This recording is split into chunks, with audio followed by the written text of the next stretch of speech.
kiamat itu enggak. Itu di dalam kekristenan jelas sekali. Yesus yang hakikatnya Allah, nggak mungkin dia nggak tahu. Ya teman-teman ya, itu satu hal yang harus teman-teman perhatikan. Cuman masalahnya begini teman-teman. Masalahnya begini. Aku boleh nyinggung dikit. Nabi Muhammad tahu. Nabi Muhammad. Iya. Kan? Aku mau nyinggung dikit. Tahu gua. Nabi Muhammad lebih keren. Nabi Muhammad tahu hari kiamat tapi waktunya dia tidak tahu. Nah, Yesus tidak tahu. Ayo. Justru teman-teman. Lebih keren Nabi Muhammad. Lebih keren Nabi Muhammad. Al-Quran Nabi Muhammad diberi sebentar. Nabi Muhammad diberitahukan apabila mereka bertanya tentangmu hari kiamat tiba waktunya seperti apa huru-haranya, jangan kasih tahu. Karena apa? Karena hanya Allah lah yang tahu. Nabi Muhammad tidak kasih tahu waktunya seperti apa huru-haranya. Nabi Muhammad tidak kasih tahu, tetapi Nabi Muhammad hanya membocorkan harinya. Jadi tidak mungkin hari Senin, hari Selasa, hari Rabu, pokoknya hari Senin. Tapi kapannya nggak ada yang tahu. Nabi Muhammad lebih keren. Yesus, ayo. Oke, teman-teman. Ini yang Yesus tahu nggak? Nah, Yesus pernah nggak menyampaikan bahwa akan ada agama? Yesus ngasih tahu nggak kalau nanti akan ada agama-agama lain akan terpecah belah umatnya? Ngasih tahu nggak? Bentar dulu, aku jawab. Nggak tahu kan? Aku. Nggak tahu kan? Nggak tahu. Nanti aku tanggapi dulu tentang kiamat ini. Inilah makanya aku bilang teman-temannya. Kalau di dalam ajarannya Bang Rasi, teman-teman ya, Al-A'raf 187 sangat jelas sekali dikatakan di situ bahwa hanya sepengetahuan Allah Subhanahu wa taala yang tahu tentang kiamat. Waktu udah maju, Vero, maju. Udah saya jelasin. Allah Subhanahu wa taala mengatakan kepada Nabi Muhammad, apabila mereka mempertanyakan tentang hari kiamat kepadamu, maka katakan kamu tidak tahu dan jangan pernah menceritakan seperti apa huru-haranya. Udah. Nah, Nabi Muhammad tidak menjelaskan. Teman-teman ya. Jangan pernah Nabi Muhammad tidak sebentar dong. Saya dong. Lu tadi ngomong boleh. Nah, ya udah gue ngomong. Gue yang ngomong. Nah, Nabi Muhammad tidak menjelaskan sesuai dengan kata-kata di sana. Nabi Muhammad menolak, tapi Nabi Muhammad tidak pernah menjelaskan seperti apa hari kiamat, bagaimana kiamat itu, seperti apa huru-haranya dan lain-lain. Tidak pernah. Nah, tapi Nabi Muhammad hanya menyampaikan harinya. Jadi lu nggak usah selalu memelintir. Malu Vero, itu mulu lu bawa-bawa. Gue udah bawa 200 ayat-ayat lu. Cuman itu mulu yang lu bawa. Yang lain lah. Masalahnya kamu yang nyinggung tentang kiamat. Kamu kan yang nyinggung tentang kiamat. Memang karena saya mau menyampaikan Nabi Muhammad lebih keren. Nabi Muhammad masih tahu harinya. Ya Yesusmu nggak tahu apa-apa. Kedagingannya nggak tahu apa-apa. Kedagingan Nabi Muhammad. Nabi Muhammad kedagingannya tahu hari Senin, Nabi Muhammad kedagingannya hari Jumat. Ya bentar. Makanya aku mau tanggapi seberapa keren sih Nabi Muhammad itu kok bisa tahu tentang hari kiamat. Itu yang aku mau tanggapi sama kamu. Keren, karena dia adalah seorang rasul. Berapa keren sih si Nabi Muhammad ini kok bisa tahu tentang hari kiamat. Sementara Allah Subhanahu wa taala sendiri bilang, Nabi, jika ada yang bertanya tentang hari kiamat, maka katakanlah kepada mereka. Jangan kau katakan seperti apa yang Barasid katakan, bahwa kiamat itu hari Jumat. Ya, jangan. Iya kan? Loh, siapa yang katakan begitu? Ayo, gimana lah ngarang, ngarang si Vero. Melintir ayat. Vero melintir ayat. Siapa di situ? Coba buka, bacakan. Ayo. Al-A'raf 187. Coba buka, baca. Baca. Bentar dulu dong. Al-A'raf 187, tolong diklarifikasi kalau saya salah untuk menyampaikan tentang Al-A'raf 187. Diklarifikasi langsung teman-teman ya. Ya, langsung diklarifikasi teman-teman. Kalau di dalam Al-A'raf 187 itu berbicara tentang apa? Berbicara tentang pengetahuan tentang waktu dan kapannya kiamat itu. Muter-muter itu terus. Itu terus dibahas, udah. Yang lain aja. Dikasih tahu apa? Kamu karena bahas tentang kiamat. Ini nggak bisa jawab sebenarnya ini. Nah, pertanyaan saya Nabi Muhammad tidak menjelaskan kapannya. Nabi Muhammad tidak menjelaskan kapannya. Oke, begini aja. Ya udah kalau udah oke. Ya udah kalau udah oke. Bang Rasid, tunjukkan saya satu data aja. Kalau memang benar-benar Nabi Muhammad itu pernah dibocorkan rahasia penting Allah itu tentang kiamat. Boleh silakan, monggo. Itu aja. Tidak ada. Tidak ada. Wah, itu. Kalau nggak ada, kenapa bisa Nabi Muhammad tahu bahwa kiamat itu hari Jumat? Kalau nggak ada. Ya karena dia seorang nabi, dia seorang rasul. Ya mana dasarnya? Mana Ya karena dia menyampaikan Al-Quran. Dia menyampaikan Al-Quran. Menerima perintah dari Allah Subhanahu Wa Taala untuk menyampaikan tentang dia menyampaikan Al-Quran. Mana di mana ayat mana? Dia menyampaikan Al-Quran. Dia menyampaikan semua ayat Al-Quran dia yang sampaikan kepada umat manusia. Ya, tapi mana yang membuktikan kalau memang Nabi Muhammad itu punya otoritas untuk menyampaikan tentang hari kiamat itu hari Jumat? Kan setidaknya kan itu ada kebenaran yang dia sampaikan. Yakin. Ada alasan fundamental. Yakin. Sampai Nabi Muhammad bisa lakukan itu. Mungkin begini contoh misalnya begini. Oh, pernah lo Bang Viro, kenapa lo? Ada pernah Allah Subhanahu Wa Taala. Al-Baqarah ayat 24. Al-Baqarah ayat 24. Al-Baqarah ayat 24. Coba dibaca. Ya lu baca sendiri biar lu tahu. Relate nak dengan hari Jumat kiamat itu, coba. Loh, apa kan katanya otoritasnya Nabi Muhammad menyampaikan Al-Quran, menyampaikan wahyu, kan begitu. Ya makanya aku mau tahu sinkron dah dengan. Udahlah, nggak usah muter-muter ke sini lah, Pero, lu tuh sudah berusaha nggak usah muter-muter ke sini, capek lu. Capek lu, muter-muter ke sini capek. Sekarang coba lu jelasin. Yang tadi lu nonton nggak Pak Theo mengatakan Pilatus itu keluar, Yesus keluar. Ternyata Pilatus masuk, Pilatus ngomong ke Yesus yang mana yang di dalam, padahal Yesus sudah keluar. Nah, ini udah masuk lagi pada jam 9 dan jam 12, teman-teman. Oke, enggak masuk ke situ. Tidak. Antara Yohanes 19 ayat nomor 5 dengan 19 nomor 9. Coba. Oke, teman-teman, coba jelasin. Kalau Rasid bertanya siapakah Yesus mana lagi sih yang masuk itu, ya kan? Intinya teman-teman, nggak ada Yesus 1, nggak ada Yesus 2, nggak ada Yesus 3 di dalam informasi dan keterangan di dalam Bible, teman-teman. Nggak ada Yesus 1, nggak ada Yesus 2, nggak ada Yesus 3, nggak ada. Yesusnya tetap 1. Jelas teman-teman ya. Itu Yesusnya tetap 1. Oknumnya tetap 1, nggak ada 2, nggak ada 3. Apalagi sampai 4, 5. Kan banyak teman-teman bilang Kristus terlalu banyak Kristus di dalam Bible. Ya udah. Sekarang pertanyaannya begini. Pertanyaannya begini sekarang. Yesus itu sudah Tuhan pada saat dilahirkan, betul? Gimana? Sudah Kristus dan lahir. Pada saat dilahirkan, Yesus itu sudah Tuhan dan Kristus, betul? Oke, Bang Rasid harus perhatikan apa perkataan malaikat di situ. Hari ini telah lahir bagimu, telah lahir loh. Berarti dalam keberadaan manusia yang lahir. Bukan berbicara tentang ketika dia lahir, dia jadi Tuhan, bukan. Tapi di situ berbicara tentang apa? Hari ini telah lahir bagimu Kristus Tuhan di kota Daud. Artinya Tuhan itu yang sudah lahir menjadi manusia. Bukan berbicara ketika dia lahir baru di situlah dia dikatakan sebagai Tuhan. Nggak seperti itu. Ya berarti yang lahir itu adalah Tuhan, Roh Tuhan, sudah Tuhan dia, betul?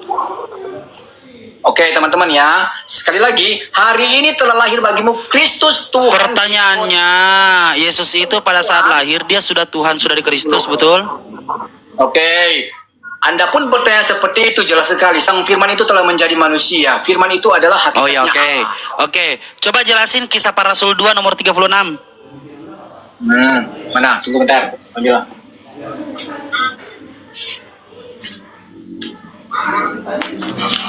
Bentar teman-teman, aku matiin kamera teman-teman karena aku mau buka kacamata untuk baca Bible.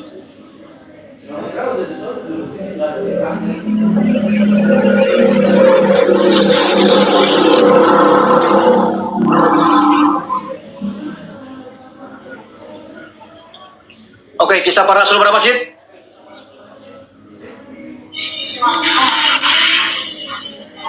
Oi, jangan tidur. Kisah Para Rasul 2 nomor 36.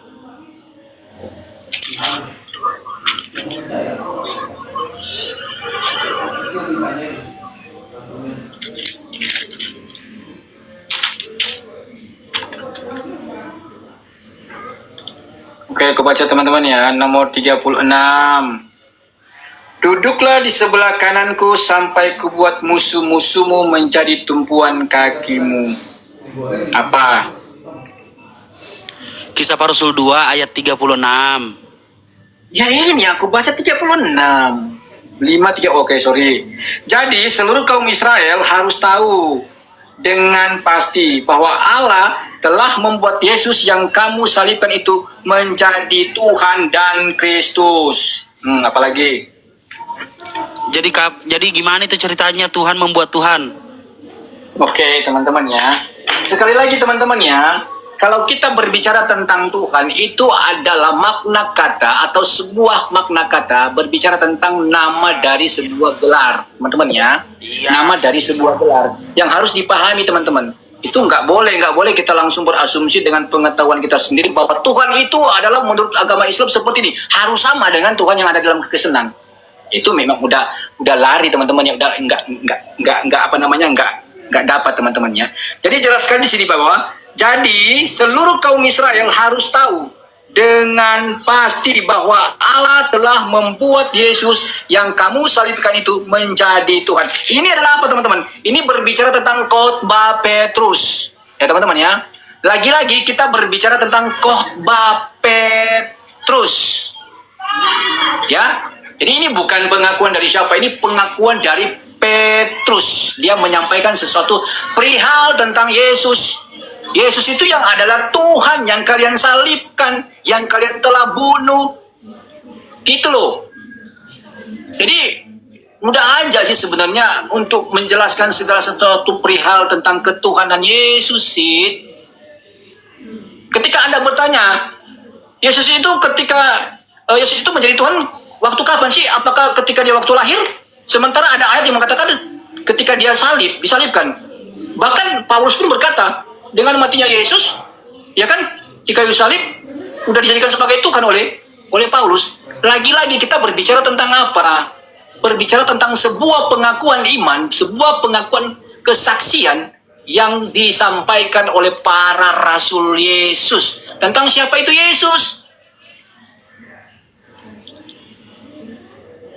Yang adalah Tuhan, yang adalah Allah. Jadi bukan ketika Bang Rasid baca ada ayat seperti ini terus kalau begitu Yesus itu jadi Tuhan ketika dia disalibkan. Iya kan? Sementara ada ayat lain yang gue tanya itu ceritanya Tuhan membuat Tuhan itu bagaimana? Silakan. Yang mana ini nubuatan mana lagi yang kau tanya ini? Jangan lompat-lompat lah kalau nubuatan baca coba.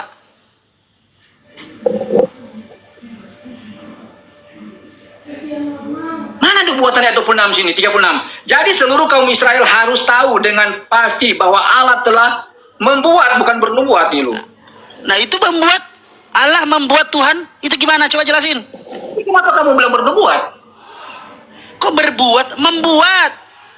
Gue ngomong membuat, udah jelasin. Kamu bilang tadi bernubuat, bukan membuat. Makanya aku tanya. Membuat? Apa sih? Gak usah bertele-tele. Itu Yesus, itu Allah Bapa membuat Tuhan itu apa? Coba jelasin. Tenang aja sih, santai aja. Jadi seluruh kaum Israel harus tahu dengan pasti bahwa Allah telah membuat Yesus yang kamu salibkan itu menjadi Tuhan dan Kristus. Artinya apa? Artinya ini penjelasan daripada Petrus ketika dia berkhotbah menyampaikan tentang siapa sih Yesus itu buat bangsa Israel. Siapa sih dia? Ya kan? Ini menegaskan dan lebih memperjelas lagi bahwa Yesus yang kalian salib itu adalah benar-benar Tuhan, benar-benar Mesias, benar-benar Kristus yang diurapi. Di situ sih maknanya. Makna apa? Tuhan membuat Tuhan gitu. Bentar dulu, bukan berarti ketuhanan Yesus itu baru diakui ketika dia udah menyelesaikan perkara dia ketika dia disalibkan, mati dan dikuburkan. Bukan berarti seperti itu. Karena jelas sekali dikatakan juga kan, kita baca bersama kan dalam Injil Lukas, Lukas ya, bahwa para gembala-gembala itu menerima sesuatu penjelasan daripada seorang malaikat bahwa hari ini telah lahir bagimu Kristus Tuhan di kota Daud. Kristus Tuhan di kota Daud. Ya kan, ini kan pengakuan. Petrus mengaku seperti itu. Malaikat pun memberikan pengakuan seperti itu. Hari ini telah lahir bagimu Kristus Tuhan di kota Daud. Terus mana yang benar dong di antara situ? Apakah ketika dia lahir, atau apakah ketika dia telah mati disalibkan baru dikatakan Tuhan? Iya kan? Jadi Tuhan Yesus itu, Bang Rashid, sekali lagi, Yesus sendiri yang bilang bahkan, sebelum segala sesuatu ada, aku sudah ada. Makanya di dalam Injil Yohanes 1 ayat 1 dikatakan begini, Bang Rashid. Pada mulanya adalah firman, firman itu bersama-sama dengan Allah, dan firman itu adalah Allah.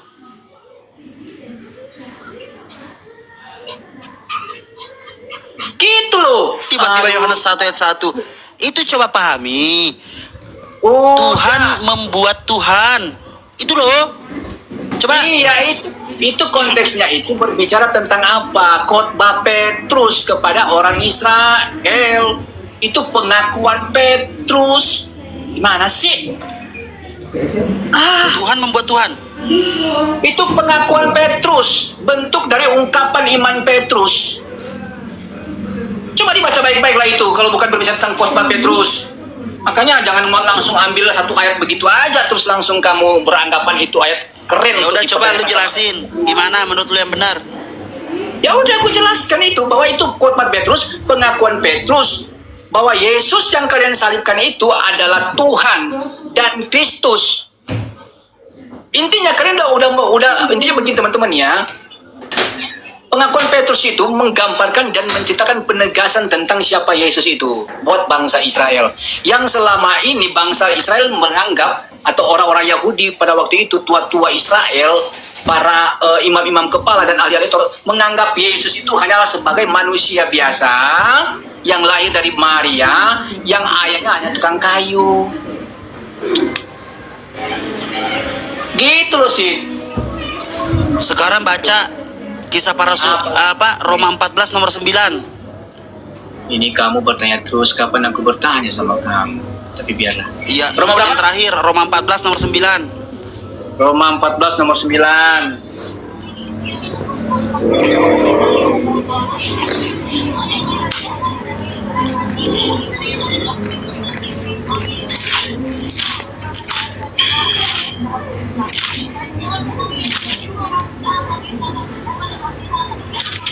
Roma 14 ayat 9. Aku baca lagi buat Rashid. Sebab untuk itulah Kristus telah mati dan hidup kembali, supaya ia menjadi Tuhan baik atas orang-orang mati maupun atas orang-orang hidup. Itu lagi kan sama aja konteksnya pertanyaan kamu. Ini sama aja dengan pengakuan dari Petrus ketika Petrus berkhotbah. Ini nggak lari-lari juga. Ini pengakuan daripada apa? Daripada Paulus ketika dia menyampaikan suratnya kepada jemaat di Roma. Iya, apa itu? Roma itu maksudnya apa? Nggak ada bedanya untuk Nggak, coba baca. Ya, Coba baca pelan-pelan. Baca lagi ya teman-teman ya. Baca pelan-pelan. Baca lagi teman-teman ayatnya yang ke-9. Sebab untuk itulah Kristus telah mati dan hidup kembali, supaya ia menjadi Tuhan baik atas orang-orang mati maupun atas orang-orang hidup. Ayat 10 aku baca teman-teman ya. Tetapi engkau mengapa engkau menghakimi saudara-saudaramu, atau mengapakah engkau menghina saudaramu, sebab kita semua harus menghadap takhta pengadilan Allah. Dalam ayat 8, perhatikan teman-teman ayat 8 ya. Sebab jika kita hidup untuk Tuhan, dan jika kita mati untuk Tuhan. Jadi baik hidup ataupun mati adalah milik Tuhan. Kita adalah milik Tuhan. Sekali lagi teman-teman, ini berbicara tentang apa? Kesaksian daripada Paulus tentang Yesus. Berarti sebelumnya dia bukan Tuhan. Ini kan asumsi kamu, ya kan? Terus asumsi, coba baca. Oke, terus coba kamu baca. Bentar dulu. Oke teman-teman, kita ikutin teman-teman ya. Kalau begitu Bang Rashid bilang bahwa di dalam Roma ayatnya yang ke-9 tadi, dalam Roma 14 itu menceritakan bahwa nanti saat itu Yesus dijadikan Tuhan. Tapi ya, ternyata Rashid juga lupa. Tadi Rashid bawa ayat tadi tentang bagaimana gembala-gembala itu diberitahukan oleh malaikat Tuhan bahwa hari ini telah lahir bagimu Kristus Tuhan di kota Daud.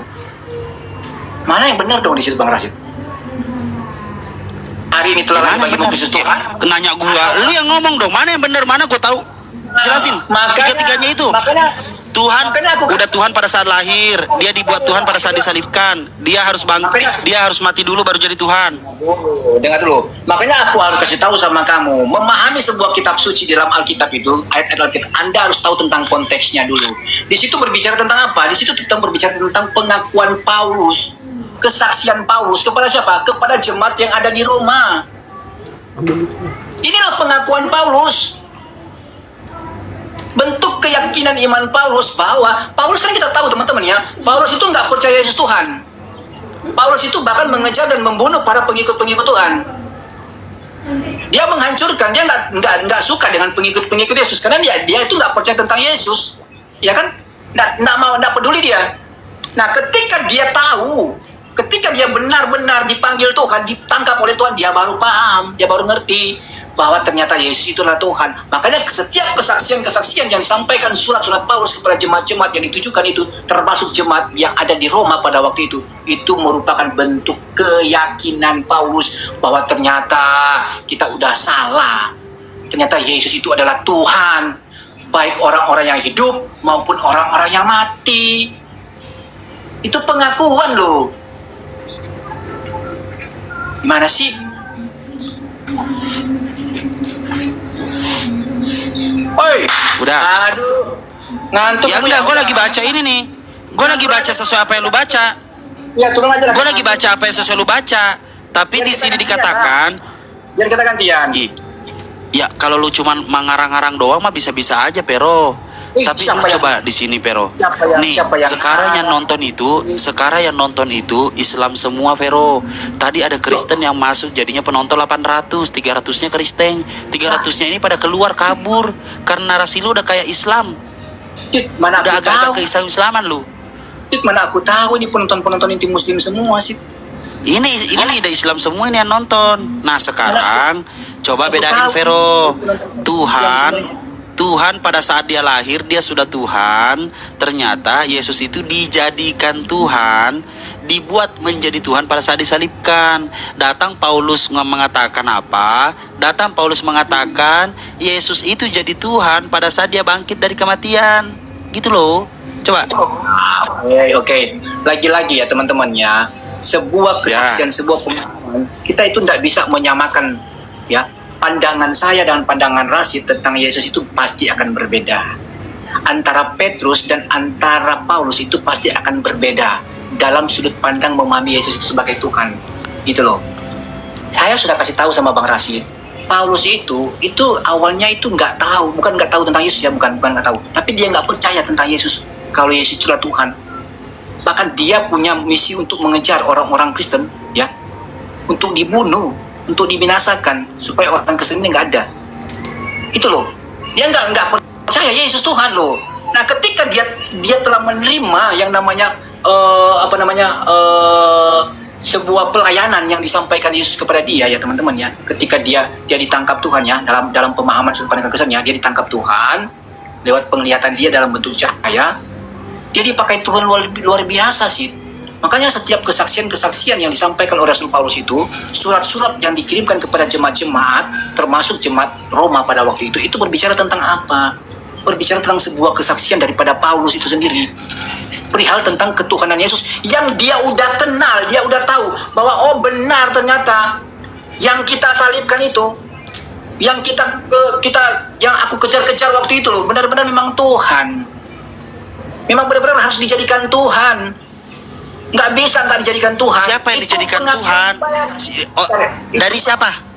Tuhan dijadikan Tuhan sama siapa? Dari siapa? Siapa yang menjadikan Yesus Tuhan? Itu Paulus yang ngomong, itu kesaksian Paulus bahwa memang benar-benar Yesus itu memang benar-benar harus kita jadikan Tuhan. Contohnya begini Bang Rasid ya. Aku Bang Rasid. Siapa yang menjadikan dia Tuhan? Siapa yang menjadikan dia Tuhan? Dalam konteks itu Rasul Paulus yang sampaikan kepada jemaat di Roma bahwa memang Yesus itu benar-benar harus dijadikan Tuhan. Bukan siapa yang menjadikan Tuhan? Siapa yang menjadikan Tuhan? Paulus berarti yang menjadikan Yesus Tuhan. Hore! Paulus yang menjadikan Yesus Tuhan. Oke teman-teman, aku kasih sedikit cerita teman-teman. Kayak aku sama Rasid kan. Terima kasih. Sama Rasid. Terima kasih Saudara Bentar Vero dulu. sudah mengakui bahwa selama ini Bentar dulu, ada bentar Vero dulu. jujur Bentar bahwa dulu. Paulus lah yang Bentar mengakui dulu. dan menyatakan dan menjadikan Ya, bentar Yesus dulu. Tuhan. Ya, bentar dulu, Terima bentar kasih. dulu. Aku kasih cerita sedikit begini. Kayak aku sama kamu kan, Pak Rashid. Awalnya aku nggak mau berteman sama kamu. Itu loh. Karena dengan cara kamu berdiskusi seperti itu, liar kayak begitu, waktu itu ya teman-teman ya, aku nggak mau kamu itu aku jadikan teman, ya kan? Aku bahkan nggak suka berdiskusi sama kamu. Nah, ketika aku melihat kamu ternyata Bang Rashid ini kayaknya begini ya, kayaknya nggak seperti apa yang aku bayangkan ya, kayaknya nggak seperti apa yang aku pikirkan ya teman-teman ya kan? Maka berubahlah aku. Maka pada saat itu aku akan berkata begini, ketika aku mengenal Bang Rashid dengan cara diskusinya udah berbeda, maka aku menjadikan Bang Rashid adalah teman aku, ya kan?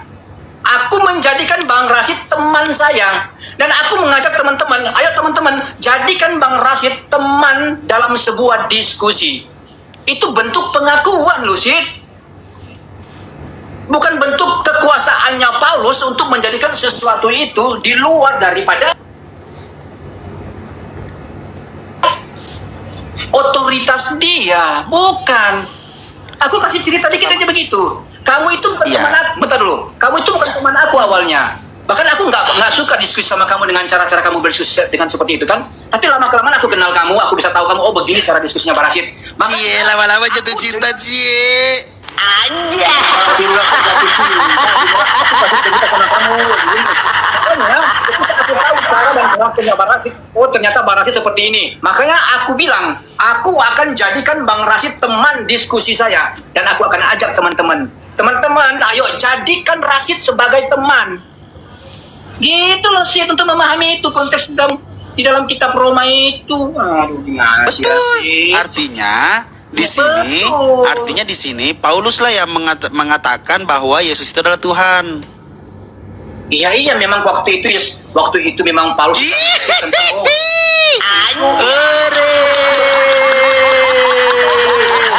berarti Paulus itu punya kuasa, punya otoritas kuasa Allah, terus menjadikan sesuatu itu bukan seperti itu. Jalan ceritanya seperti aku sampaikan sama kamu tadi. Aku jadikan Rashid teman, ya kan? Begitu.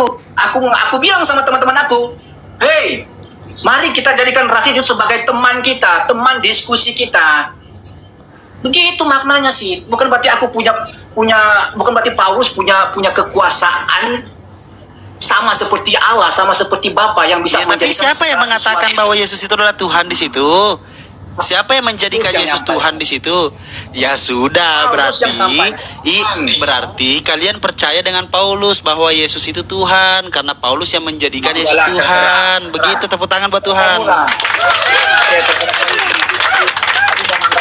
Itu ternyata juga ada di dalam kitab apa tadi kamu singgung tentang Petrus, khotbah Petrus yang mengatakan juga Yesus itu adalah Tuhan. Ada juga para malaikat yang mengatakan hari ini telah lahir bagimu Kristus Tuhan. Mana yang harus kami terima dong? Apakah pengakuan Paulus, pengakuan Petrus, atau pengakuan malaikat? Kan pusing nantinya pikirnya, ya kan? Karena memang Yesus itu adalah Tuhan sih. Makanya aku bilang malaikat itu. Jadi lu percaya sama pengakuan siapa? Lu percaya sama pengakuan siapa? Bentar dulu. Aku, teman-teman ya, mengatakan sesuatu tentang Rashid seperti ini, ya kan? Mungkin Bang Mikael atau Bang Ton mengaku Rashid seperti ini. Ini versinya Bang Ton ya, teman-teman ya. Mungkin juga versinya teman-teman lain punya pandangan lain tentang Rashid. Tapi sama-sama kita percaya bahwa Rashid itu adalah Rashid yang adalah teman kita, kan gitu. Jadi bukan berarti begini sih. Tapi beda cerita. Kata Paulus, Yesus dijadikan Tuhan pada saat disalibkan. Itu kata Paulus. Ya itu kata Paulus. Bahkan kata Petrus juga lain kan. Kata juga malaikat lain. Nah, ya kan? kata Paulus juga Yesus menjadi Tuhan pada saat dia bangkit dari kematian. Ayo. Ya itu kan aku udah Paulus juga loh. Kamu, Sid. Itu kan bentuk pengakuan, Sid.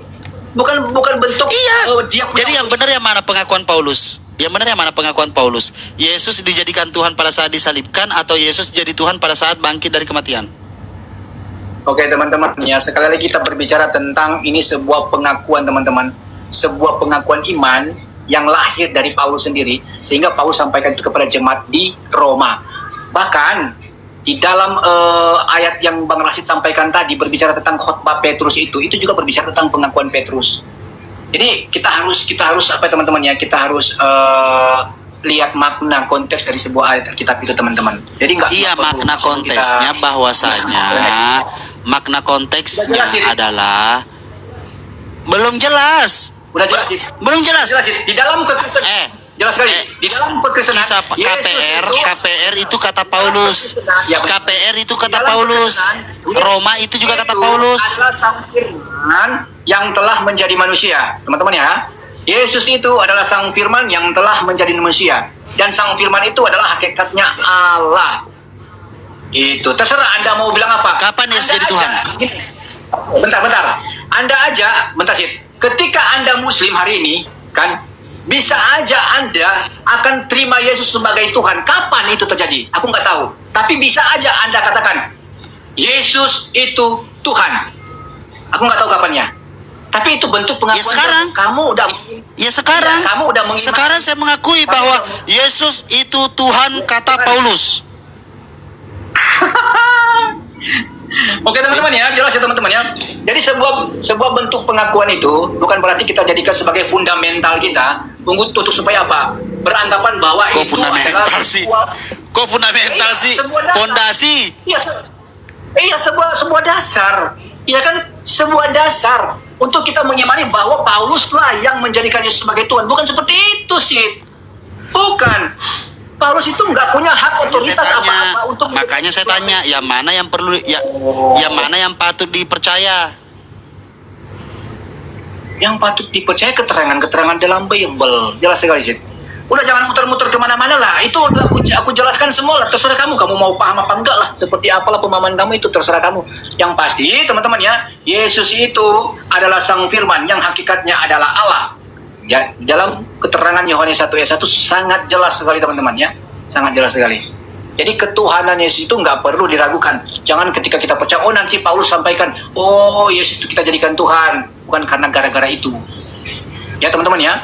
Bukan karena gara-gara itu. Tapi jelas, Yesus itu bahkan sendiri yang berkata, jika kamu telah melihat aku, kamu telah melihat Bapa. Itu di dalam Injil Yohanes 14. Dan bahkan ada pengakuan daripada Thomas dan pengakuan juga daripada Filipus bahwa Yesus itu adalah Tuhan. Bahkan ketika di Injil Matius ketika Yesus dicoba, yang mengaku Yesus Tuhan itu bukan Yesus. Bentar dulu. Bahkan ada ayat Alkitab yang menceritakan di Injil Matius teman-teman ya, menceritakan tentang pencobaan di padang gurun. Jelas sekali siapa yang dicobai situ teman-teman. Iblis mencobai siapa situ? Iblis mencobai siapa Tuhan ya? Allah. Teman-teman ya. Tuhan Allah apa Yesus? Tuhan Allah apa Yesus? Iblis sedang mencobai Allah di situ. Itu jelas sekali teman-teman ya. Iblis mencobai Yesus. Jadi, apa Tuhan Allah? Kalau kita mencari tentang ayat-ayat yang bercerita atau menjelaskan tentang ketuhanan Yesus itu terlalu banyak sih untuk kami jelaskan sama kamu, untuk kami sampaikan kepada. Terakhir pertanyaan saya, bagaimana caranya Markus bisa melihat Allah Bapa? Oke, di mana keterangannya? Markus 16 ayat 19. Sudah kebaca.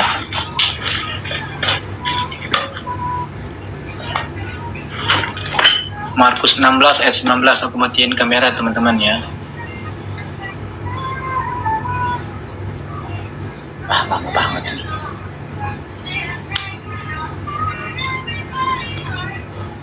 Oi, cepat dong.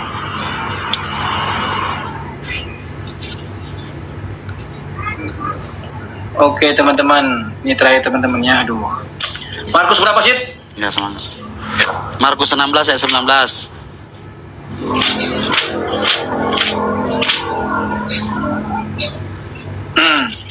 Kebangkitan Yesus ya teman-teman ya. Ayat 19. Sesudah Tuhan berbicara demikian kepada mereka, terangkatlah ia ke surga, lalu duduk di sebelah kanan Allah. Terus apa? Siapa itu yang bersisi? Oke, Yesus di sini teman-teman ya. Yesus beberapa kali menampakkan diri dan mengutus murid-muridnya. Yesus terangkat ke surga. Apa yang kau tanyakan situ? Oh, benar. Iya. Yang kau tanyakan sini ya, teman-teman ya, perhatikan ya. Dia mau tanya tentang ini, teman-teman. Mereka pun pergi, ayat 19. Sesudah Tuhan Yesus berbicara demikian kepada mereka, terangkatlah ia ke surga, lalu duduk di sebelah kanan Allah. Ini pertanyaan Rashid, siapa yang melihat Yesus duduk di sebelah kanan Allah? Ya kan? Ya. Kan? Nah, sekali lagi teman-teman ya, kita berbicara tentang ini sebuah kesaksian daripada seorang Markus tentang Yesus. Kembali lagi teman-teman ya. Kembali kita berbicara tentang kesaksian. Teman-teman harus ingat teman-teman bahwa setiap apapun yang disampaikan di dalam Alkitab itu didasari atas ilham Roh Kudus teman-teman ya. Itu nggak ada yang nggak didasari oleh ilham Roh Kudus.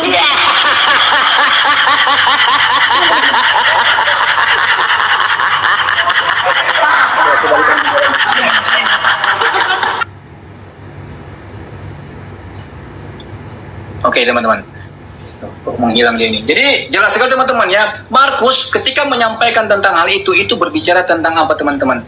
Berbicara tentang apa yang dia ketahui tentang Yesus, apa yang dia tahu tentang Yesus.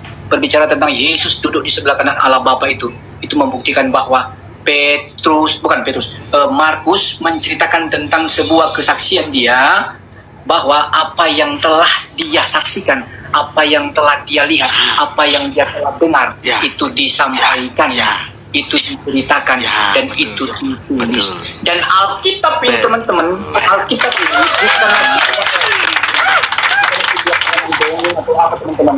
Jelas sekali dikatakan Alkitab, setiap catatan, setiap informasi, setiap perkataan yang benar dalam Alkitab ini sumbernya adalah Roh Kudus. Semua diilhamkan oleh Roh Kudus. Contoh misalnya, contoh Sih? teman-teman ya. Apa sih? Contoh bentar lu. Kok apa sih? Udah begitu apa sih?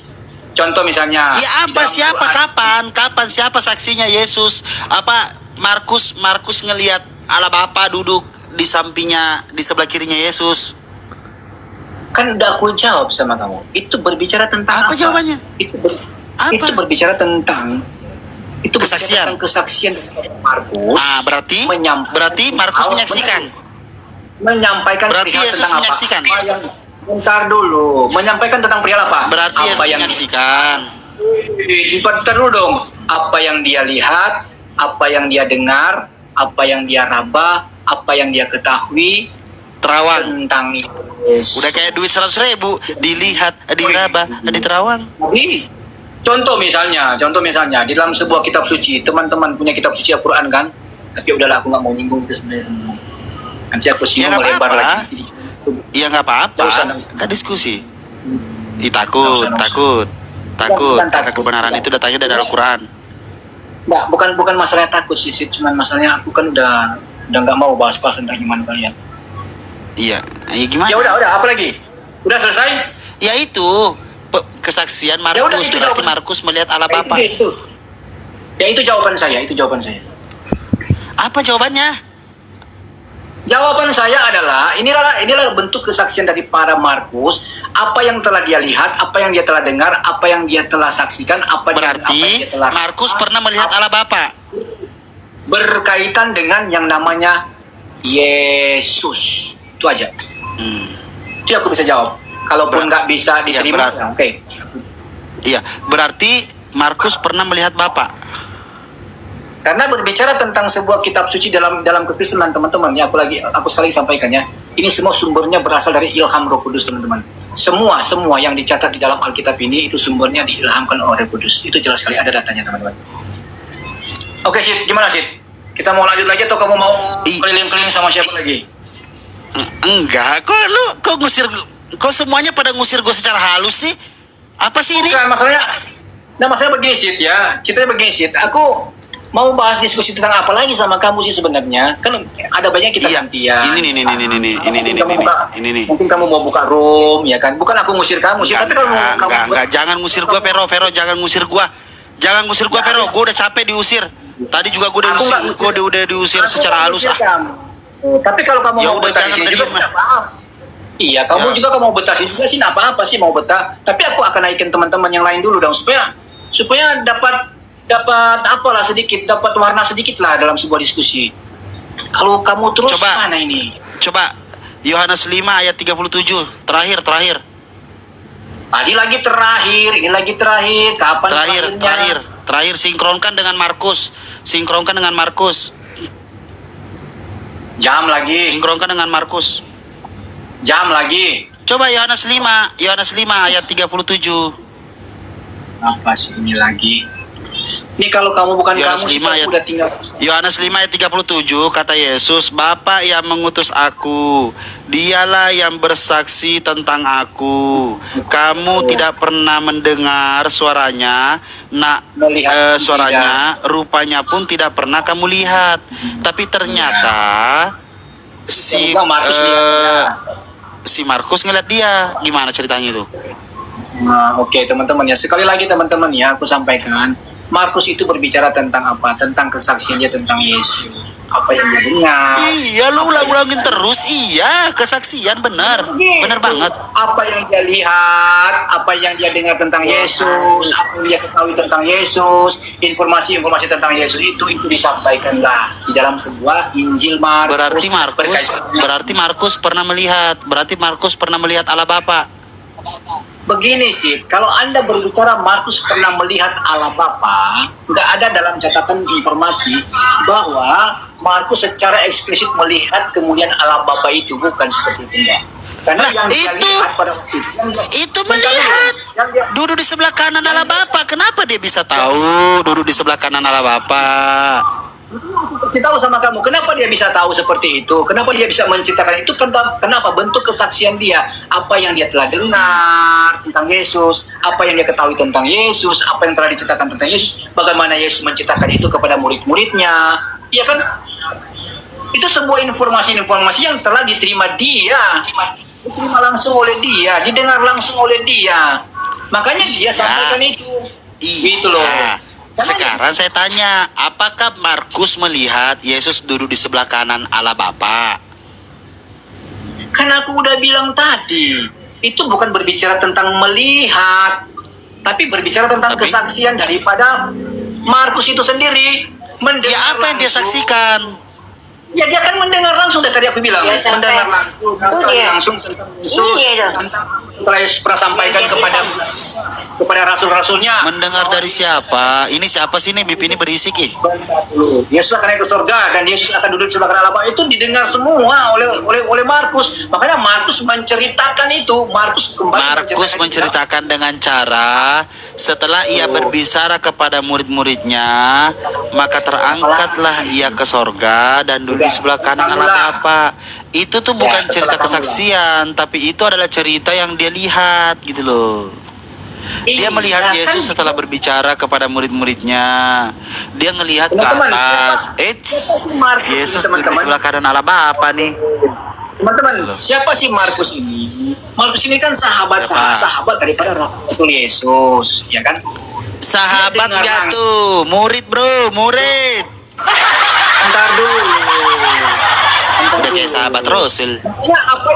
Makanya apa yang didengarkan Markus, apa yang diketahui tentang Markus, tentang Yesus oleh Markus, apa yang dia pernah lihat juga, apa yang pernah dia saksikan juga tentang Yesus itu yang disampaikan sih. Iya, berarti kan yang disaksikan, bukan yang didengarkan, tetapi dia menyaksikan mata kepala gitu loh. Aku udah bilang, menyaksikan segala sesuatu itu bukan kita beranggapan kita telah melihat, bukan. Mendengar aja kita boleh menjadikan sebuah kesaksian loh. Aku mendengar kamu berbicara sama saya. Aku mendengar Bang siapa ini, Bang PP ini bisa berbicara sama saya. Aku bisa saksikan loh sama teman-teman lain. Yesus Aku bilang, itu mengatakan, Yesus diskusi itu lo sama Bang ada Pepe. dikatakan, Yesus itu ada dikatakan dialah yang diberi kuasa di pangkuan Allah Bapa. Nah ini sekarang ya duduk di sebelah kanan Allah Bapa. Dia mengatakan Yesus duduk di sebelah kanan Allah Bapa gitu loh. Nah, udah terserah kamu lah mau menganggap apa itu. Nah sekarang Ibrani 10 nomor 12 coba cross check. Itu kebenarannya. Tadi lagi katanya kita gantian dulu lah. Cari warna baru lah. Asik. Gimana sih? Nggak asik Vero. Bukan nggak asik sih sebenarnya. Ini kan butuh warna baru juga untuk sebuah perdiskusian.